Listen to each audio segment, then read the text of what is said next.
संभाजीनगर मधील समोर उपस्थित असलेल्या क्लस्टर मधील सर्व भारतीय जनता पार्टीचे कार्यकर्तागण, वडीलधारी मंडळी, युवा बांधव आणि माता भगिनींनो, आज अमितभाई शहांचं येथे येणं हे भविष्यामध्ये अजून ताकदीने या मैदानात उतरण्याचं मला वाटतं एक द्योतक आहे असं म्हणायला हरकत नाही। मी फार इथे वेळ घेणार नाही, पण जिंदगी के रंगमंच पर कुछ इस तरह निभाया अपना किरदार, पर्दा गिर चुका है तालियां फिर भी गूंज रही है, असं ज्यांनी काम केलं त्या माझ्या पित्याच्या चरणी नतमस्तक होऊन एवढंच सांगते की या देशाला जेव्हा सगळ्यात जास्त गरज होती गरिबांच्या स्वप्नाला ठिगळं लावण्याची, एका गरीबाला खुल्या आसमानातून स्वतःच्या पक्क्या घरामध्ये पोहोचवण्याची, डोळ्यातलं माता बहिणीचं पाणी हे नळामध्ये आणण्याची, तेव्हा प्रधानमंत्री नरेंद्र मोदी या देशाला लाभलेले आहेत। आणि या सर्व योजना, या योजनांची पूर्ण वाचून ज्यांनी दाखवलं त्या सगळ्या मंत्र्यांनी त्याची पुनरावृत्ती मी करणार नाही। त्या योजनांनी 100 वर्ष आपल्या देशाला येणाऱ्या 2047 मध्ये जेव्हा आपल्याला एक स्वप्न पूर्ण करायचंय, त्याच्याकडे जायचं असेल तर एक महत्त्वाचा पाया रचायचा आहे।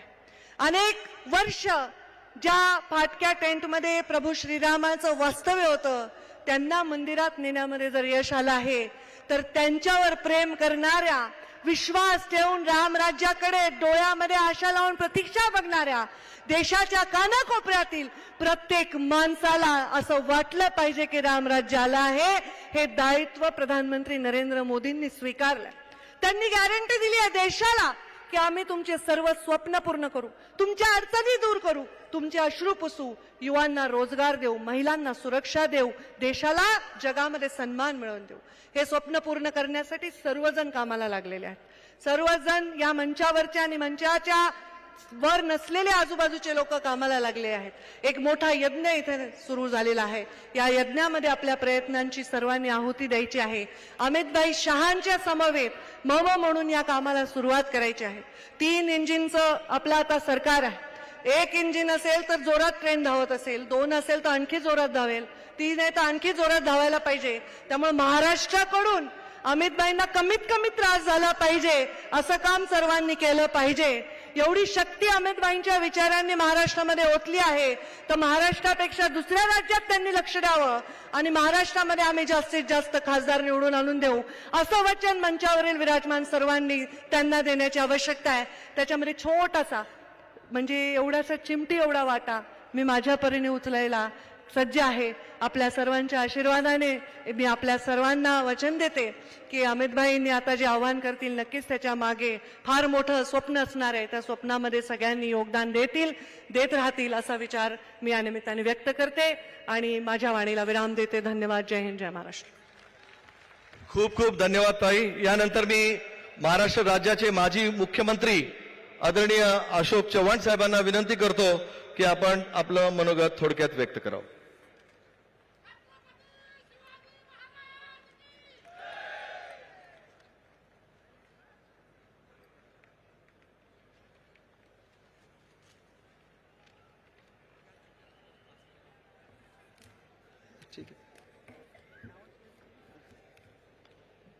देशाचे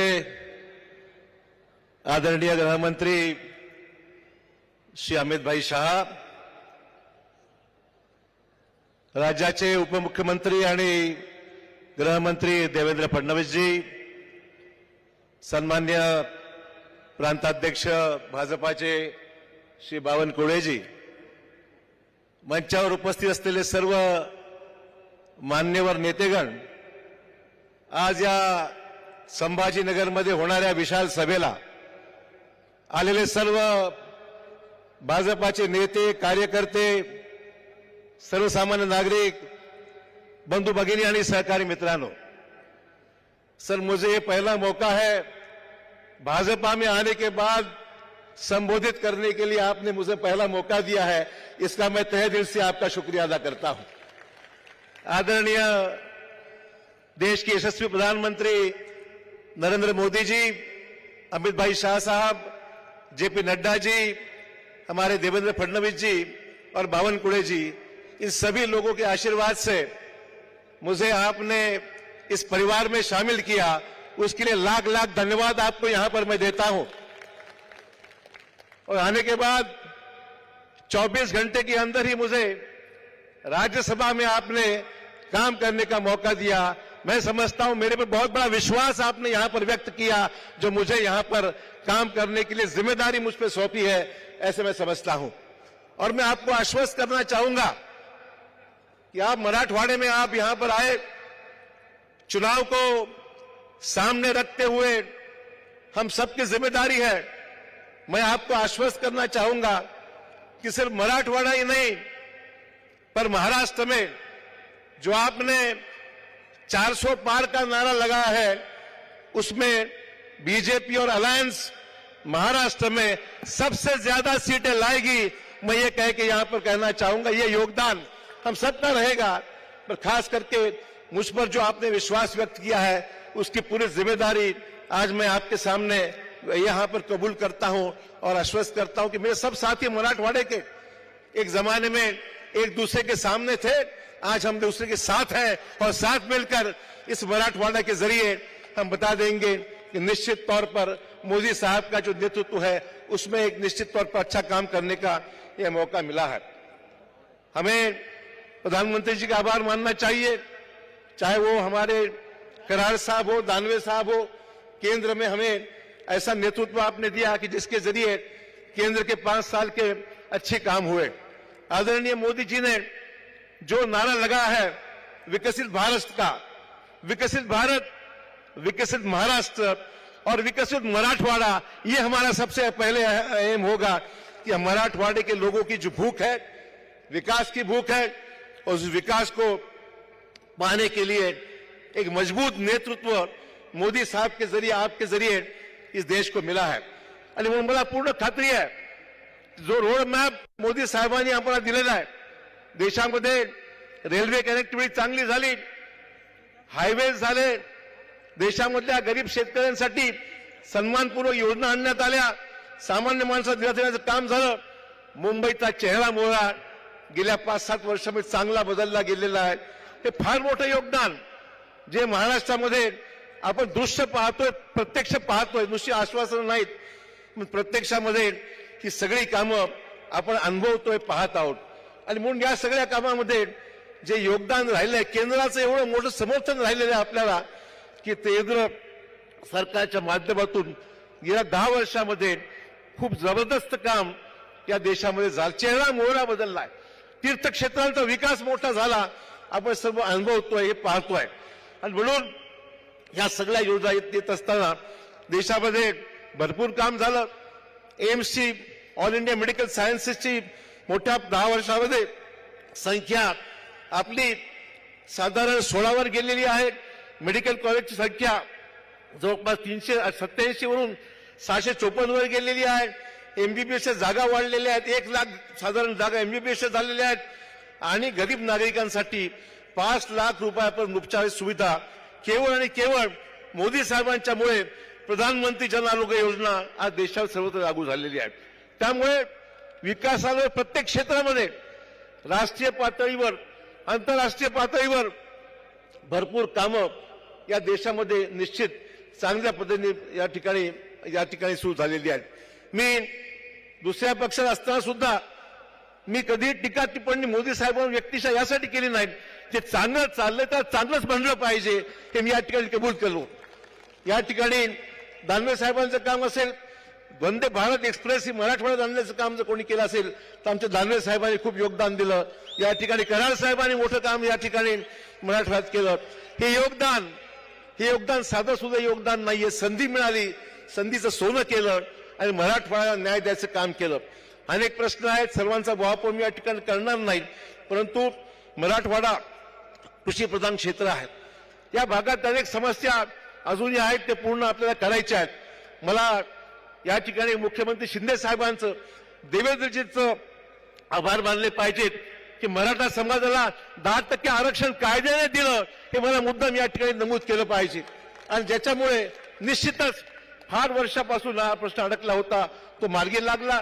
सगळ्या सोयऱ्यांचा विषय सुद्धा कायदेशीर प्रक्रिया पूर्ण करून तोही मार्गी लागणार आहे, यावर शंका आम्हाला नाहीये. आणि म्हणून निश्चित जे चांगलं चाललंय त्याची या ठिकाणी आव्हान नक्की मानले पाहिजेत. मात्र मी जास्त वेळ या ठिकाणी घेणार नाहीये, परंतु विकसित भारताच्या स्वप्नपूर्तीसाठी अब की बार 400 पार, अब की बार. तर मित्र, अधिक वेळ मी न घेता, वेळेची कमतरता असल्यामुळे अधिक वेळ मी घेत नाही. या ठिकाणी शहासाहेबांचं मनपूर्वक या ठिकाणी स्वागत करतो आणि आपल्या सर्वांना आश्वस्त करतो, मिळून काम करूया आणि मराठवाड्यात दाखवून देऊया की सर्वच्या सर्व जागा आपल्या युतीच्या आपण निवडून देऊ. जय हिंद, जय महाराष्ट्र. धन्यवाद. यानंतर आपले लोकप्रिय केंद्रीय मंत्री आदरणीय रावसाहेब दानवे पाटील यांना विनंती करतो की आपण आपलं मनोगत व्यक्त.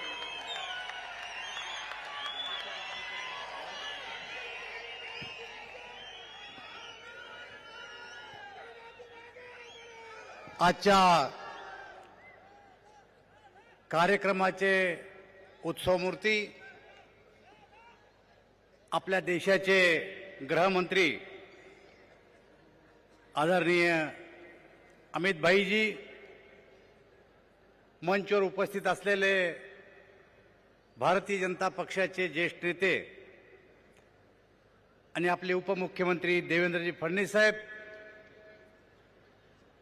या ठिकाणी उपस्थित असलेले आपल्या राज्याचे भारतीय जनता पक्षाचे अध्यक्ष चंद्रशेखरजी बावनकुळे साहेब, मंचवर उपस्थित असलेले आमचे अन्य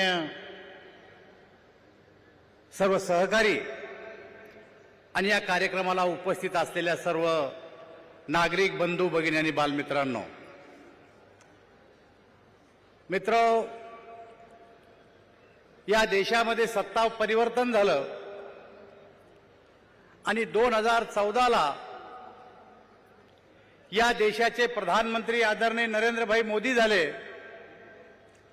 आणि पहिल्या दिवशी नरेंद्रभाईंनी लोकसभेमध्ये जे भाषण केलं त्या दिवशी मी लोकसभेमध्ये उपस्थित होतो. त्यांनी सांगितलं की माझं सरकार हे गरिबाप्रती समर्पित राहील, माझं सरकार हे शेतकऱ्याप्रती समर्पित राहील, माझं सरकार हे युवाप्रती समर्पित राहील.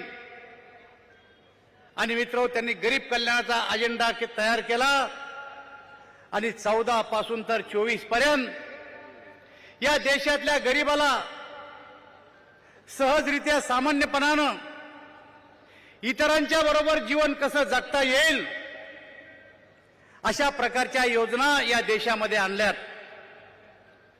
मित्र, गरिबी हटावचा नारा तर 1971ला इंदिरा गांधींनी सुद्धा दिला होता, परंतु 71 पासून तर 2014 पर्यंत आमची गरिबी हटल या छत्रपती संभाजीनगर झालं आणि म्हणून मी त्यांचे अतिशय मनापासून आभार मानतो. बंधू भगिनींनो, मी जास्त वेळ बोलणार नाही, आपल्याला अमित भाईंना ऐकायचंय. मी केवळ एवढीच विनंती करण्याकरता आलो आहे. इतिहासामध्ये जेव्हा जेव्हा आमच्यामध्ये दुफळी आली त्यावेळी आम्ही गुलामगिरीमध्ये गेलो, हे इतिहासात आपण बघितलंय. मागच्या लोकसभेच्या निवडणुकीमध्ये आपण सगळ्यांनी बघितलं की जर चुकीच्या पद्धतीनं मतदान केलं तर या ठिकाणी काय होतं. आपल्याला जो खासदार निवडून आला, माझा तुम्हाला सवाल आहे, संभाजीनगरच्या खासदाराने त्या ठिकाणी 370 करता हात वर केला होता का? केला होता का? संभाजीनगरच्या खासदाराने राम मंदिराला समर्थन दिलं होतं का? संभाजीनगरच्या खासदाराने मोदीजींच्या कार्यक्रमांना हात वर करून समर्थन दिलं होतं का? आपण चूक केली तर संभाजीनगरचं नाव या ठिकाणी 370ला विरोध करणाऱ्यांच्या यादीत खासदारांनी जाऊन बसवलं. पण आता तर अशी परिस्थिती आहे, जे आपले होते, ज्यांना आम्ही आपलं म्हणत होतो, ते देखील आता त्यांच्याच रांगेत जाऊन बसले जे 370ला विरोध करत होते, जे राम मंदिराला विरोध करत होते, त्यांच्याच रांगेत जाऊन बसले आहेत. आणि म्हणून संभाजीनगरकरांना माझी एवढीच विनंती आहे, आता मोदीजींना 400 जागा तर द्यायच्याच आहेत, पण तुम्हाला माझा सवाल आहे, या 400 जागांमध्ये या ठिकाणी संभाजीनगरचा खासदार मोदी साहेबांसोबत असणार आहे का? हा माझा तुम्हाला सवाल आहे. असणार आहे का? असणार आहे का? हा मग मी तुम्हाला एवढंच या ठिकाणी सांगतो, यावेळी चूक करू नका. काही लोक थेट विरोधात येतील, काही बहरूपीय देखील या ठिकाणी येतील, काही बहरूपीय देखील तयार झाले आहेत.